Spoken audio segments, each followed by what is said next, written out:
అవసరానికి పనికిరాని డబ్బు నీ దగ్గర ఎన్ని కోట్లుంటే మాత్రమే లాభం.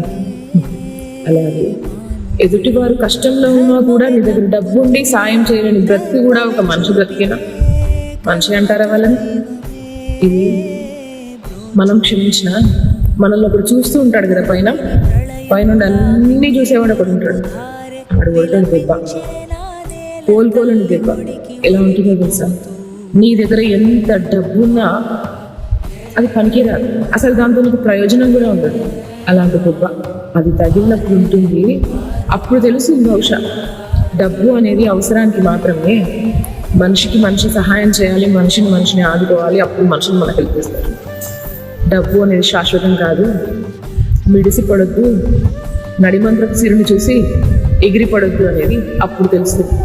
అప్పటి వరకు అర్థం